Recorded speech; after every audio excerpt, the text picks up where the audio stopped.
you want to have a couple of questions? First, we're having an amazing period of time, like I think nobody's seen before. And we had tremendous stop, as you know, in Israel, and now we're in a country where a friend of mine is a very powerful leader, and my friend is right here, the president, also the general, you know.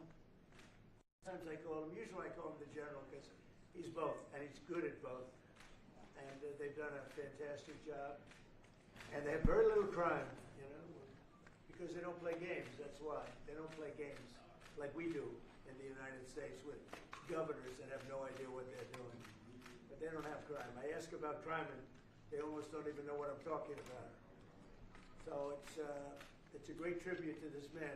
He's done a fantastic job in bringing this country together, and the United States is with him all the way. Thank you.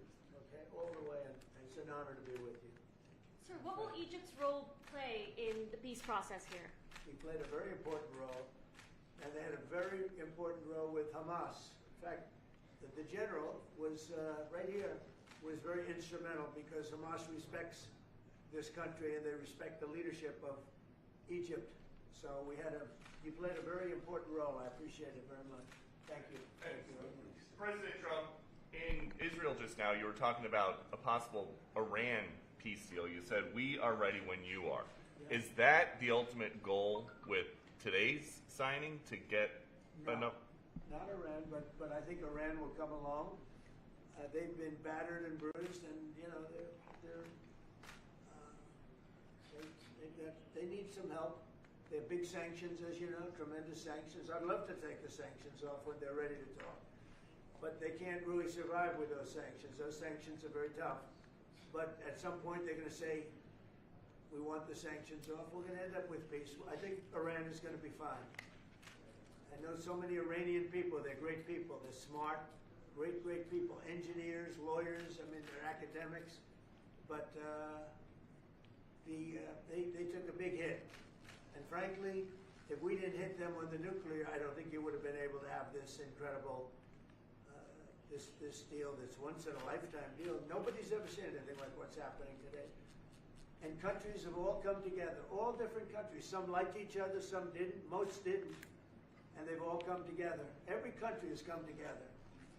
And by the way, Iran did put out a statement, you know, that they support this deal very wholeheartedly. So that was in itself something. But no, I think they want to, that's all I do in my life. I make deals. And they want to make a deal. Now that the living hostages have been returned, can you please tell us what the next steps are? Well, they're going and looking for bodies. It's a pretty gruesome task. And they know where numerous are, as you know. I guess 5 or 6 are in yet now. But they're looking for bodies. They know the areas, and they search parties out, and they're doing it in conjunction with Israel. And they're going to be finding quite a few of them. President Trump, can you tell us when phase 2 of the negotiations will begin? Well, it started. I mean, it started as far as we're concerned. Phase 2 has started. And, you know, the phases are all a little bit mixed in with each other. You're going to start cleaning up. You look at Gaza, and it needs a lot of cleanup. That's why when I talked in my speech, I talked about the debris. I used the word debris. That's debris times 10. So, but they're gonna really do a job. They have a lot of power. In another room, you have some of the wealthiest nations in the world. All leaders, the big leaders are here, the emirs and the kings and everybody, and it's a very interesting group. I guess we have like 35 countries, and that's only because they were the 35 that we invited. Everybody that we invited came. So there's a lot of respect. And I think you'll see some tremendous progress, both in the Middle East. This country is doing very well. It has good leadership. It's about leadership. And it's really nice when you say, how is your crime situation? And they don't even know what you're talking about. What do you mean crime? We don't have crime. Because if he has crime, he puts it out very quickly. Some people think that's not nice, but I think it's great. Because people don't want to be mugged and smashed, and they don't want to be stupid people. They have a place that is doing very well. We're very proud of him because we knew each other from the beginning. The first time I met, it was in a hotel, and I was going to meet him, and then Hillary Clinton was following me. Remember Hillary Clinton? And he liked me so much, he never even got to see Hillary. He saw her for about 2 seconds. But he didn't really want to waste a lot of time. He knew what was going to happen. But that was the first time we met, and we had a very good chemistry together.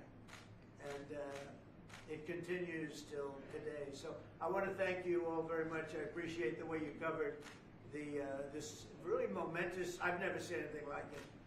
The level of love, the level of respect for what it is, and it's, you know, it's peace in the Middle East, and everybody said it's not possible to do. And it's going to happen, and it is happening. It's before your very eyes. And that's why it's become so fascinating. Marco, do you have anything to say? Egypt's been a phenomenal participant. I think both Steve and Jared will tell you the critical role they played, and they can tell you themselves. They hosted the talks here, and they're going to play a very important role now in the follow-up, the implementation of this, which is really, it's not simply about restoring Gaza. It is about transforming the region. So we have an incredible partner, a long alliance, very capable partner here, and a tremendous collection of leaders.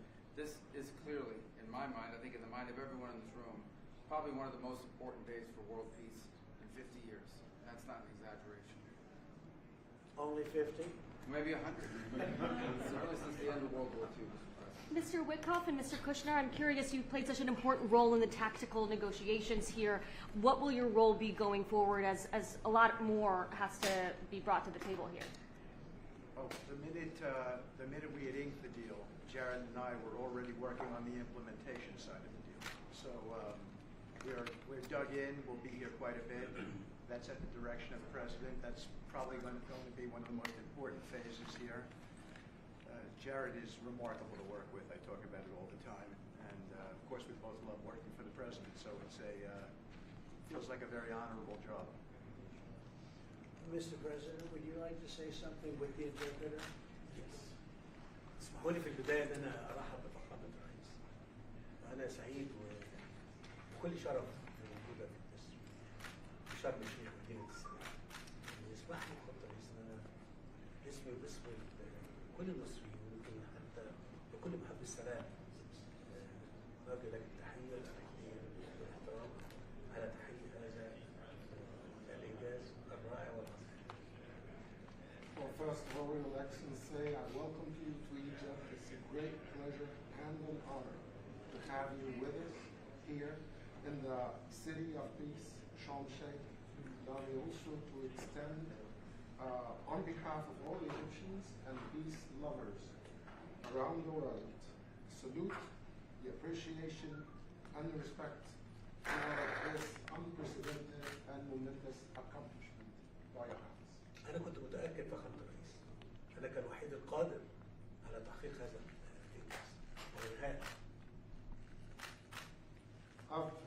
I've been very confident that Your Excellency is the only one who is capable of bringing this about and bringing an end to this war. وأنا في خلال اتصالي بفخامة الرئيس ذكرت له ذلك بدقة. قلت له فخامة الرئيس أنت وحدك القادر على تحقيق السلام في منطقتنا. I even said that very precisely during my communication with Your Excellency, that you are the only one who is able to bring about peace and to achieve peace in this part. بشكرك فخامة الرئيس. I thank you, Mr. President. ولكن عايزين نستكمل نثبت وقت إطلاق النار ونطلق السراح كل الرهائن وحتى يعني للأسف الجثث المتبقية في أسرع وقت عشان تسلم إلى ذويهم في إسرائيل ثم إدخال المساعدات ونستكمل باقي المراحل. And what we need to do now is to fixate the ceasefire and make sure that it maintains and sustains, that we can deliver all of the remaining, the bodies of the deceased to the families, and this is very important, to bring in more humanitarian assistance into the strip, and working very closely on following up the rest of the steps that should be taken to make this successful. Mr. President, you did very great. Thank you. That's very nice. Thank you. is a good man. He's a good man. We're with him all the way. Will he be on the Board of Peace, sir? I'd like to have him on the board. I'd like to. We may need an interpreter, but that's okay. As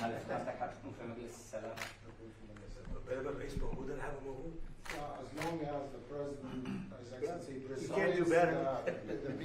the Board of Peace, I'll be there. We've had many leaders want to be on the board, actually. The Board of Peace, it's taken on, Steve, I'd say a life of its own. Do you want to discuss that, what's happened?